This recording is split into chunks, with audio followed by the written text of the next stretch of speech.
and they like to eat seals. Wait, I get to eat seals? I'm a shark. Here on Africa's southern coast, powerful ocean currents attract huge shoals of fish. Is this David Attenborough? This stretch has attracted increased numbers of great white. Shark! Follow the scent and find the cape. Oh my god, I'm a shark. Whoa. I am a shark. I kind of just want to change my perspective. Hello and welcome. Where are the seals? Ah, here we go. This is sick. Hide behind the rocks. Use the boots to get through! Right.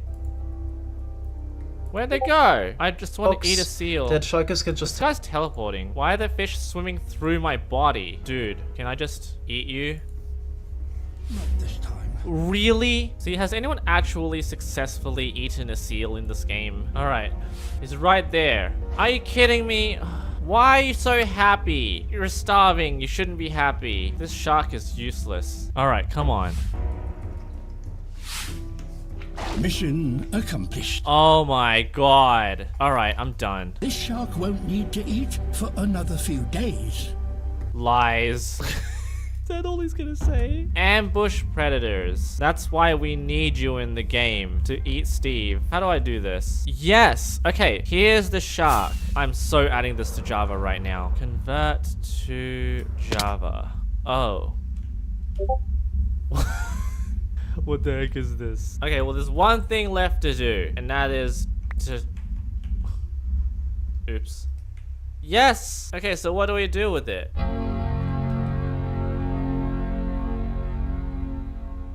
Nah. Oh, hang on. Can I go inside it?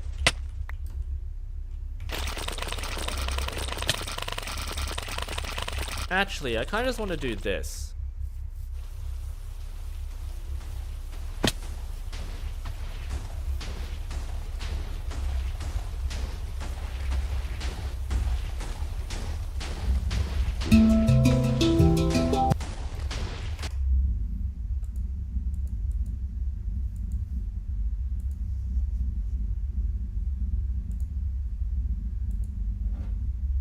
By the way, I'm lying.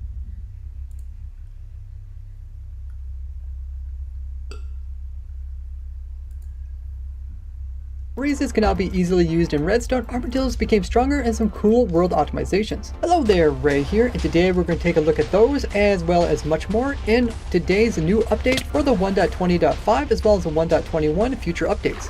Now, something I tested early on was how Breeze would interact when they get attacked by something other than the player.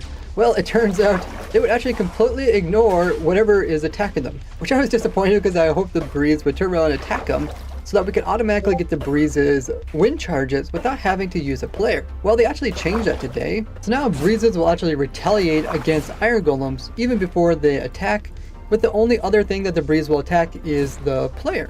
This is actually great news because now I can actually use the Breeze where I want to use it, where it would have the Breeze as a item collection system. Since every time it charges hit something, it can push it around, including items. I was actually trying to make it hit the player here, and then when it would hit the player, I would hope it would actually hit above and would move the items within inside of my raid farm, so they get pushed to the edges so I could collect them using a simpler method rather than using pistons.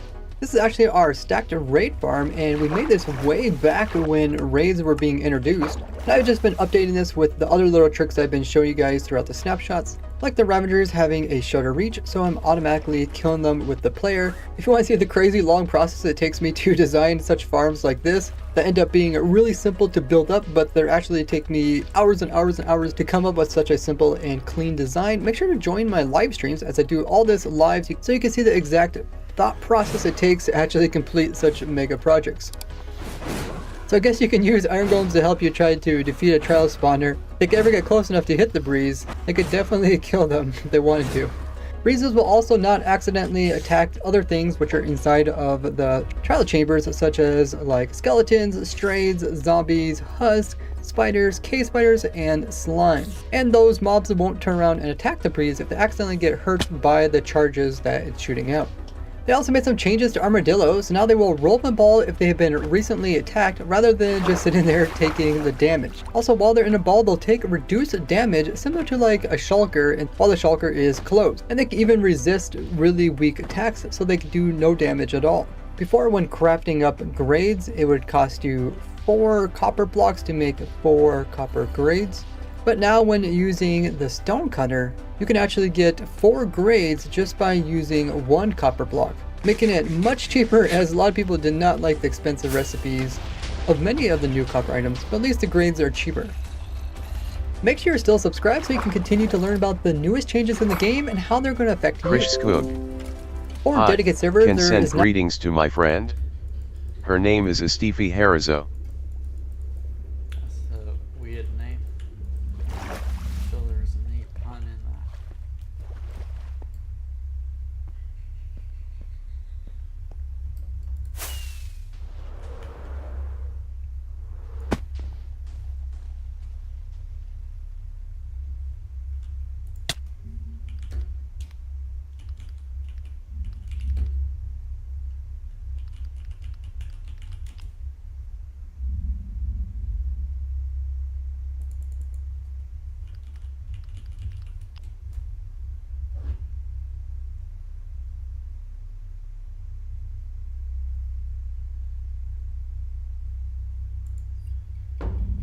Now a faster region file compression option. You can find this in the configuration property called region file compression. You can either choose the old method or the new method, which is LZ4, which requires less CPU time but uses more disk space.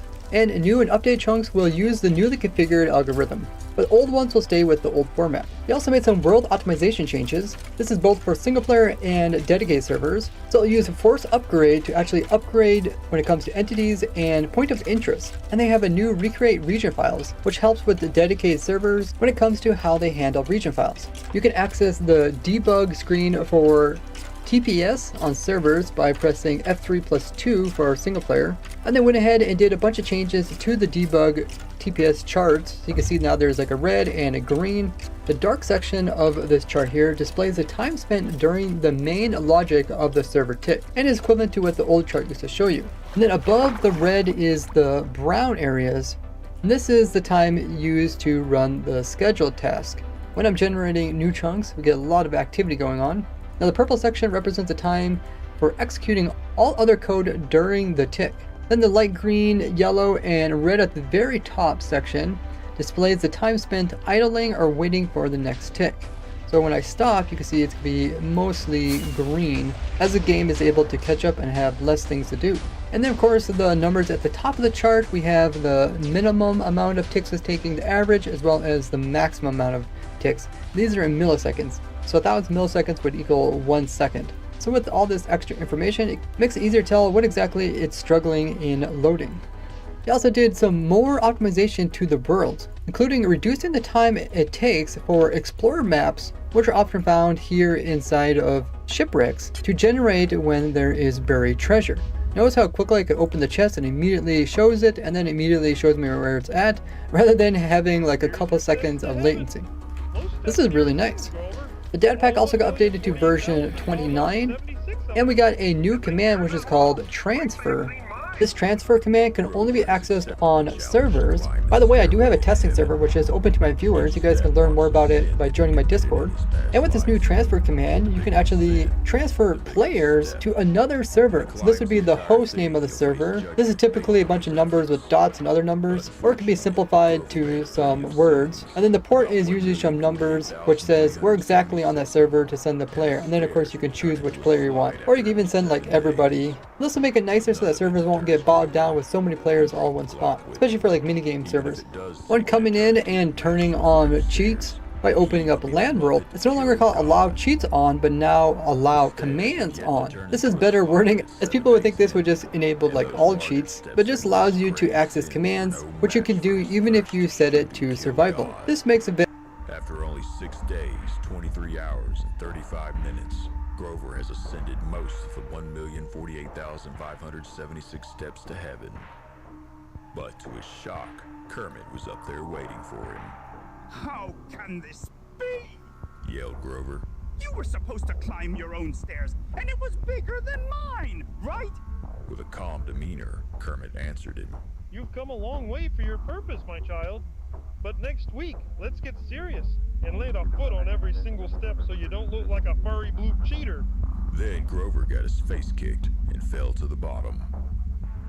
After many failures, Grover finally made it to heaven again at the top of his sinful steps. And this time, he remembered to push Kermit down those stairs before going to complete his primary mission. As Grover concentrated on where God might be, he noticed a growing glow all around him. His teeth began vibrating as it reached a blinding crescendo, forcing him to shut his eyes tightly as he waited for his nemesis to appear. His head felt to be in the grip of a closing vice. In a terrified frenzy, his words jumbled and somehow cried out, Show me God! Instantly, the buzzing and glowing stopped. Grover began to see himself in a puddle at his feet. It stared him in the face. He had usurped God. He was handed down ultimate power in the moment of Kermit's tumbling collapse, and is now in control of every aspect of the cosmos. The sun and moon, good and evil, and all the things sacred are in his hands to maintain alone. That was never part of the plan. Grover intended to shoot God, and by God he will. God, where are you, you pale-ass bitch? I'm here for you, and I've got nothing to lose but that this gun I stole before I die. Grover didn't get a response. I know you're hiding. I get it. Red's chips weren't supposed to be invented. Grover looked around for a few minutes before he realized God isn't here. At this point, he wondered if God was that frog he just shoved down the stairs. But in any case, he kept his guard up. God punishes Grover by flinging him out of the gates of heaven, doomed to fall down the infinite stairway while shattering every bone in his body till the end of time.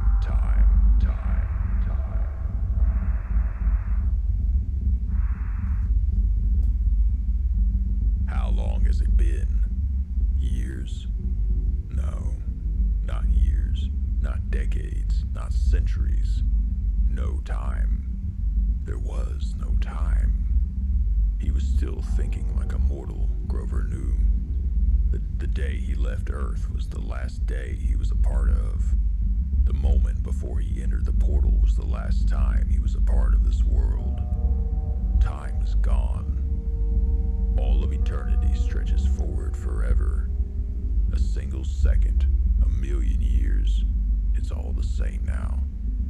The neon flashes of the multicolored radiation that spilled forth from the distortion in deep space. The bright white of the world when he first left his mother's womb. It had all melted together into a singular moment, a never-ending eternity. Time was gone. On his quest to seek the unknown, Grover had become immortal. Grover had died. He saw the birth of the universe, and he saw the heat death, and he could not tell the difference.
You do that, Bray. Oh, see you later. Oh!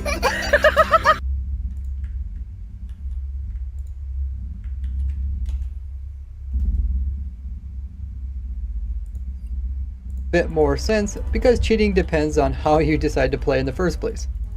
Last week they also Hickey came out with a 161. second snapshot. This is Sup? What's up, PP161? How you going?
Hickey 161. Your stream is too lagging. Sorry.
is the B snapshot. And they normally only put out another snapshot within a week if there is some crashes, which there was. The crash would occur if you try to configure the Realm server.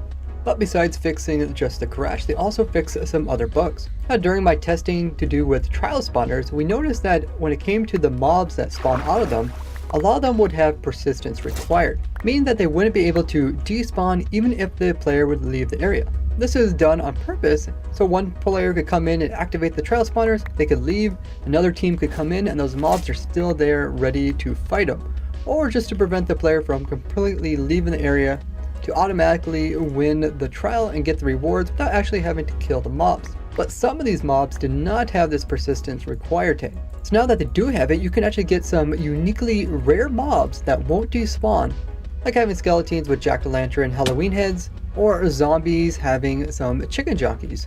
You get some really cool rare mobs. Now if you want to learn about all the different types of rare and discontinued mobs you can acquire in your world, I have an entire playlist here which you guys can check out after this video. Normally it's not possible to make a copy of a copy, This is because they don't want players to have like a non-original book and be able to use it to get more copies. But for some reason the crafter would ignore this rule and actually make copies of books even though it shouldn't, so they stopped this. In some cases, when opening up a chest and then falling far enough away that the GUI would automatically close, what would happen is that the chest would then just ignore the player and it wouldn't actually show the opening and closing or the redstone activation of it anymore. And Magma Cube's hitbox was way too large, so they shrunk them back down to the way they're supposed to be. Items dropped on top of Soul Sand were all of a sudden rendering black now, so they fix it so they won't think that they're inside of the block, but instead actually on top of it, so they render with all the color. We also got some interesting bug fixes for today's snapshot, 04A. Now breeze are supposed to be able to reflect any arrows shot at them, but what happens if you shoot them with a crossbow that has piercing on it? Well, what would actually happen is it could crash the game. This probably had to do with the breezes trying to reflect the arrow, but then getting confused at how it's going to reflect not only the first arrow that passes through it, but all the other arrows that try to pass completely through it to hit the next mob beyond them. So of course this was resolved. They also resolved the issue if you would turn off your spawn chunks by setting them to a radius of 0, when mobs would actually go through, they would sometimes end up in the air and then fall downwards because the game cannot actually get the information related to spawn chunks because they were unloaded, such as like what is the highest point to actually put the mob on top of, and would end up doing some weird stuff. So now I should load the side so it can get the correct information to put the mobs in the correct location. Since 1.17, there was this problem when you would place something into a flower pot, then you would retrieve it with your empty hand, it would put it directly into your empty hand rather than automatically stacking it with the pre-existent stack. And when it comes to everything else, they always automatically stack with anything else that's already in your inventory. So they went ahead and changed it so that it would also stack instead of having individual items. In case you have to remove a whole bunch of items from like a flower pot, you don't have to constantly restack all the items before pulling out another one. They also stopped this weird behavior, which is if you would hold something in your main hand and then try to pull something out of the flower pot, so if I right click, the item gets put into my offhand, which had nothing in there to start with. Kind of cool that you can actually put something in your offhand while being AFK in a way, but they decided to fix this and also make the item automatically stack with all the rest of the items when pulling out of flower pots. Now these new trial spawners do have a lot of information, and you can actually change this to make a custom trial spawner. The only problem was that the trial spawner was ignoring all your customizations, but now we'll respect them with this newest change, which was actually reported by Tiz Awesome, one of the people that helps me look into the Java code and answer different questions. If you're someone that can read Java code, message me at Discord, as I always have questions about what's going on in the code, and you could get shout out in a future video. When loading up a world, it shows which percentage the world is to be completely loaded, but notice that this little square actually grows as the world's getting loaded, and the square would actually grow so big, it would cover up and make it difficult to actually read this percentage. So now they moved this above so you can easily read it. They also added it so you can now use like your arrow keys to navigate throughout the realms menu. Now see all the cool rare and discontinued mobs you can obtain in your very own Minecraft world? Or come watch me put a breeze inside of my raid farm, which is going to be quite a challenge over at my Twitch livestream. And if you have Amazon Prime or Twitch Prime, make sure to use your free Twitch sub each and every month. You do have to do it manually, but it's a great way to support me and it doesn't cost you anything extra. And it comes with perks like getting your name at the end of my video. Thank you all for watching. I'll see you guys over there. Bye bye.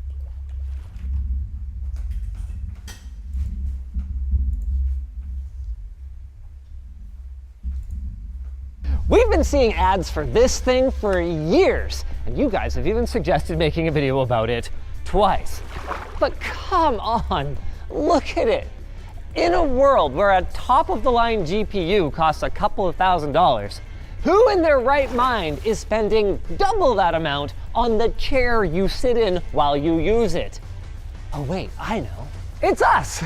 It's literally our job to buy outlandish stuff like this and show you guys what it's all about. So, with a little help from our sponsor, EpoMaker, a team of gamers, engineers, and designers who are dedicated to bringing high-quality, customizable mechanical keyboards to the community at affordable prices, we'll take a closer look at their RT100 keyboard a little bit in this later, we have finally put the Kluvens Scorpion computer cockpit to the test and found some unexpected conclusions.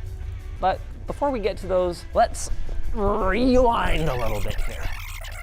After a 10 to 32 day wait for shipping, this is what arrived in my driveway, or to be more specific, at the curb at the end of my driveway. Luckily, no one stole it, so let's get it inside and take a look. We're gonna have a link in the video description if you guys can't wait to follow my example and blow your own money on one of these. Ooh, but I'm not at the stage yet where I think I'm ready to recommend it. This is far from the lightest chair that we've ever looked at, coming in at a whopping 200 kilograms of shipping weight. To their credit, this is one of the most user-friendly packing crates I think I've ever seen. Wow! That is smaller than I expected. Say what you will about the size, you can't fault the robustness of it. Come on. I wonder what percentage of the injury report forms are me. How the devil are you supposed to move this thing? Dude, there's a lot of pieces in here. I thought you said the assembly was supposed to be straightforward. Their assembly video is only 3 minutes long. It can't be that hard. So how many legs do scorpions have? When I have this chair, my gaming will have no legs. Oh, whoa! Now it reaches its full magnificent height. That's just mostly packaging. That's not packaging.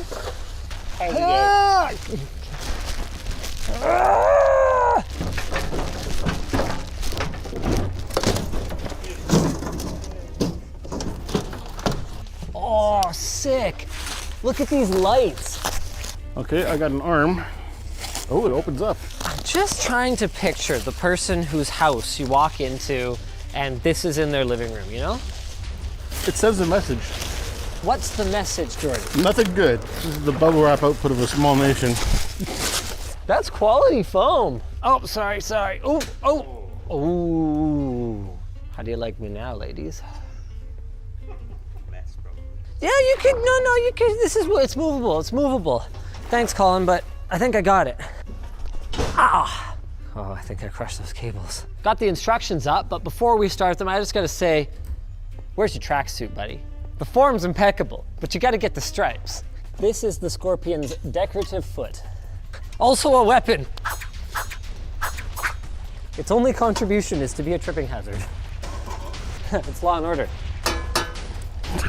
That one got me. All right. I know, right? But it's the one white thing on it. It comes in white too. And Really? gold. And gold? Yeah. Okay, that was, Oh, that's awesome. that. Oh, that's pretty cool. Next up is our arm with the controls for the Scorpion tail and the seat on it. I don't know what any of these buttons do and they're not labeled, but this seems like a good time to tell you guys. The whole thing is made out of powder-coated steel with PU leather over what seems to be a really high quality foam. It has built-in RGB lighting, pre-installed 5-meter cables. Ours came with 3 HDMIs and 2 display ports, and apparently 160 degrees of adjustment on the chair seat itself. That's about 5 degrees. Will my wife get the insurance if I die in this thing? That would be active scorpion. I don't know if that counts. You ready?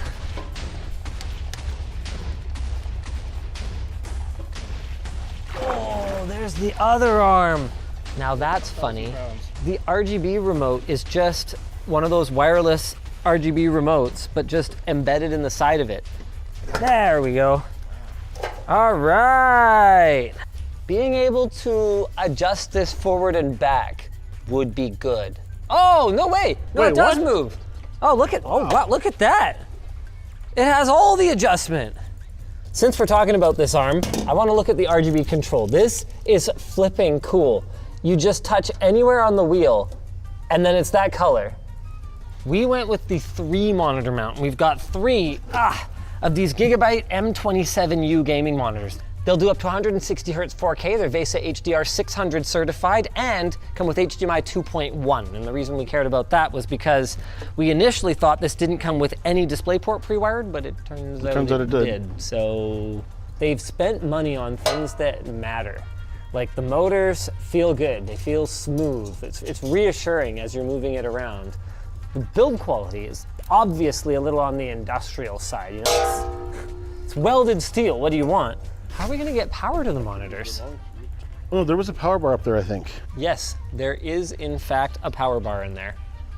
All we gotta do is remove these 3 screws and we get access to it. Only 3 outlets, but there's a 5 monitor mount.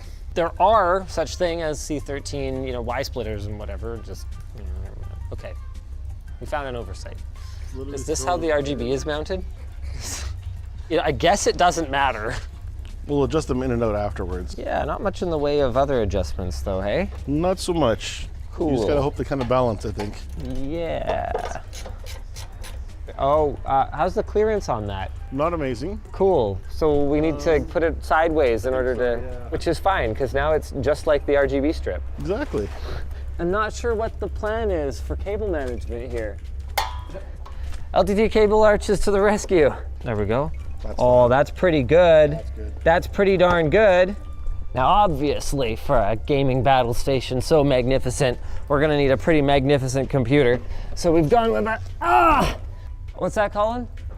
What is it, 7800X3D and a 4090? I'm just guessing. Oh, it is. Oh, great. Realistically, which cables you hook up to your monitors is gonna come down to what I/O you have on your graphics card more than anything else. I didn't look at this before we started, so I guess I'm using a DP to HDMI adapter. Should we see if we got these monitor cables right? Did we just blow a fuse? Wait, we don't even need the power bar. There's another power bar behind another access hatch built into the chair. Ow, ow, oh. Do they seriously have the top power bar plugged into this power bar? And it's not like it's a high current application or anything. Check this out. The Scorpion claw's open. What? No way. If you had a little kid or a pet and you just really wanted them to not have eyes, then you just leave these open. That's great. It's dangerous, just like a real Scorpion. I've got a plan for us to teamwork this. Jordan, if you can operate the dials, I'll keep an eye on the cables here, and Colin, you keep an eye on the cables at the back, and if you see any problem, just say something. Oh. Oh. Wait. There's not even a problem. Colin, for crying out loud. Okay. Jordan, I'm not gonna lie. I'm a little sketched out about lying in this thing. How's your insurance? Good. But the thing about insurance is I'm not the one who gets the payout. You always say monetize your death. It seems like they've done a pretty good job of keeping the length of the cable travels the same regardless. This should address the monitor, but that whole thing where the whole thing shifted is a little sketchy. I mean, I'm not getting into it. What do I care? Why are you not getting into it? I'm over the weight limit. That's a thing you encounter sometimes with Asian design in the North American market. You saw the whole thing with Nintendo theme park? Yeah. Where like the average American male like couldn't go in one of the rides or something like that.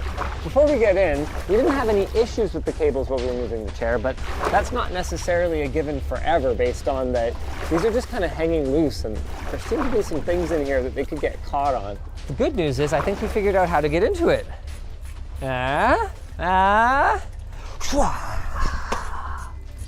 No problem. Oh, we haven't talked about our peripherals yet. This is EpoMaker's RT100 mechanical keyboard.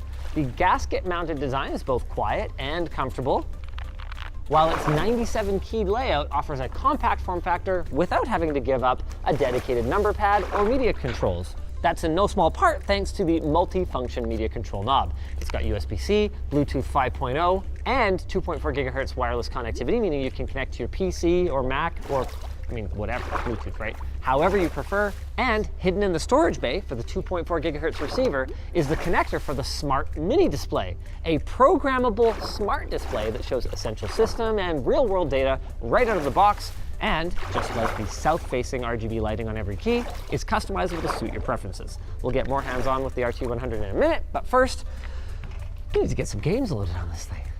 Oh shoot, I never checked if I plugged in the right things. Well, this one's got a signal.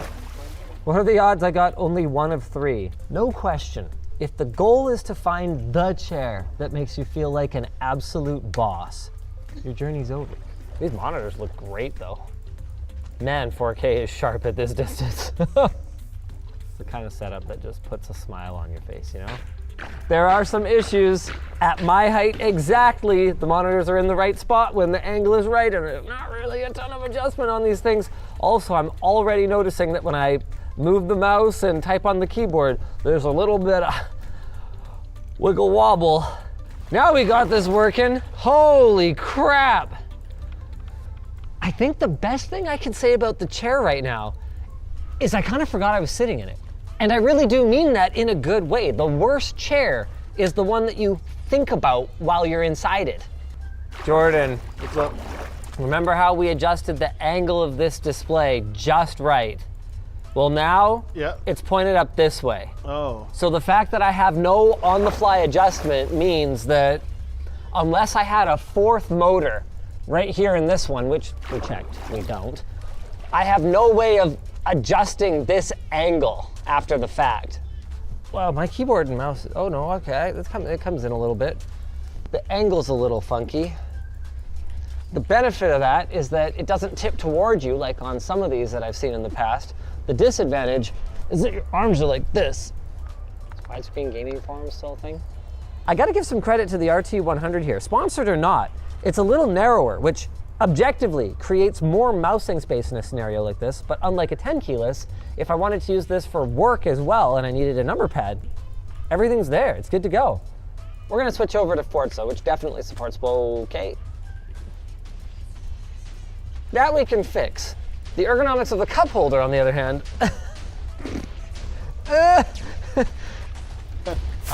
Okay. Whee! If I want to just hold a controller here to get this completely out of the way, it ends up going over my legs like that. And then now it's so far away that if I do need it for something to navigate a menu or because I get an email, I gotta drag it way back over here. In fairness to Kluvens, I haven't seen good solutions to most of these problems. So the question in my mind isn't so much, should you buy the Kluvens Scorpion if you're shopping for one of these chairs, as it is, should you even be considering one of these chairs? Because I've yet to use one that even for free I would consider putting in my house. Obviously people are buying them though, or they wouldn't exist, which, if you think about it, is kind of a good thing. The immersiveness is great, so whatever my feelings are about these things, obviously they exist, which means obviously people are buying them and finding ways to work around some of the challenges, be they ergonomic or be they practical. Like, one of the things we noticed is if you're not using headphones, you probably don't have a really great way to handle audio. I don't know about speakers mounted to the edge of these monitors. They're kind of wobbly enough as it is. With that said, I think Kluvens has got the most usable package I've seen so far. So maybe it's time to get some impressions from the other members of the team. Let's see who wants to swap out their existing station for this. How do you get in, Jordan? Well, that's for you to figure out. I feel like I'm in a dentist chair. Oh, that's the whole back. Oh, wow. Oh, this keyboard's got a little screen on it. It's kind of cute. What can you put on the screen? It'll do like your temperatures, your CPU use, weather. Oh, okay. You can put little animations and stuff where the logo is. So I can put memes? You can put memes on it. Hell yeah. I'm actually kind of shocked at how comfortable this is. I thought this would be a lot weirder and not as enjoyable. I could play in this all day. But would you buy it? Well, how much does just the chair cost? I don't need the whole setup. The chair is $28.99 US plus shipping. I think that's totally reasonable. I would enjoy movies in this, I think. And would you replace your workstation? Oh yeah, easily. Oh, are you kidding me? Is that an actual option? We get to keep it. Yeah. Ah, okay, that's not. Oh, like cut my Achilles tendon. Yeah, we're gaming now. It feels a little cramped, to be honest. I feel like it's a little It's a little tilted. Yeah, it's a little crooked. Yeah, I have the buttons all the way. It's way, This is not the chair's fault. The chair's actually pretty comfortable. You really want to recline it, or else your wrists kind of feel like they're getting a little cramped. Would you pay for the chair yourself? I don't think I'd want to pay for this myself. Would you want it as your workstation? No, I'm good. Wow, pinnacle of luxury, hey? I don't even know what to say. It's really unique. I am really concerned though about how close we are to the monitor, because I think after like 8 hours of a work day or playing or gaming all night, it's gonna be pretty difficult. Even my field of view can't even go from edge to edge. So I feel like I'm not getting the most advantage out of it. But super comfortable, to be honest with you. I really like it. Could you imagine if I brought this home to my wife? She would be so upset. If I didn't care about budget and had the space for it, for sure, I'd probably rock it. Would I buy it? Sure, yeah, I'd do it. And would you use it as your workstation here? Oh, definitely. Oh, yeah. This is unexpected. We have not one, but two members of the team who would like to daily drive the Scorpion. And the only fair way to settle this, I think, is rock, paper, scissors. Best 2 out of 3. Okay, ready and go. I thought you were doing rock, paper, scissors. Oh, you want me to do the whole? You want me to do all the work for you? Rock, paper, scissors, shoot, shoot, shoot, shoot. Someone says shoot. Oh, we got one win. One. No. Rock, paper, scissors, shoot. Yes. Oh, it's 1-1. Rock, paper, scissors, shoot. There it is. Okay. Now we have to haul it upstairs. That's his problem, not ours. Oh, good. What? No, we can get him some help. We'll get him some help. Elijah, we'll get you help. All right. I always need help. Are you serious? I actually. Well, yeah, you said you wanted it. I thought it was more of just like a theoretical, but I'm still down. Okay, maybe we'll do a float plane exclusive with Elijah's long-term impressions actually living with this thing day to day. Oh, yeah, I'm actually really excited. And I'm excited to tell you about our sponsor. Oh wait, I already told you about our sponsor. This keyboard's pretty sick. Yeah, check it out. We're gonna have it linked down below. If you guys enjoyed this video, why not check out the last one we got, which was kind of like this concept, but no motors.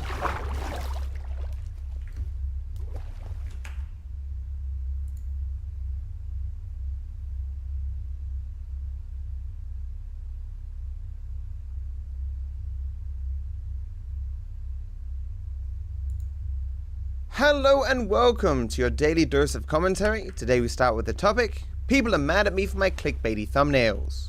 Why the fake cringy expressions? These are getting bad now. A while back I saw a ramble about Mr. Beast where Matto was criticizing his thumbnails and the whole mouth open thing.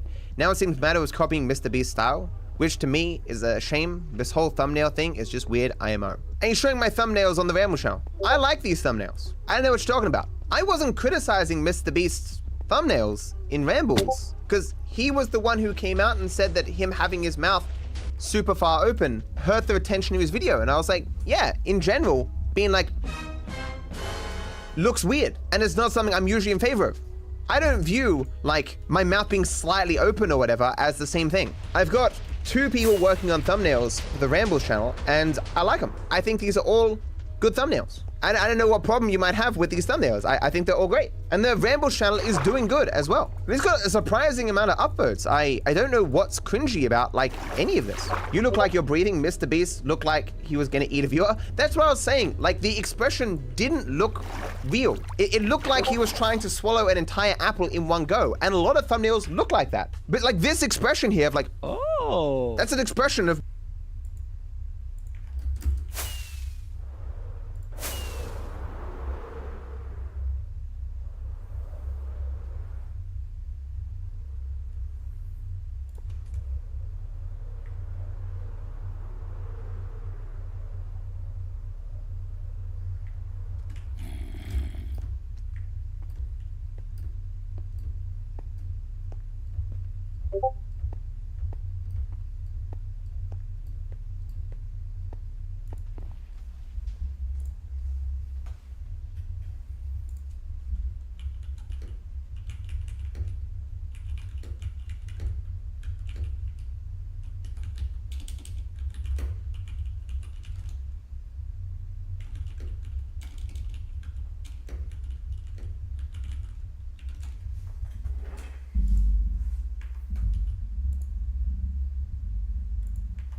you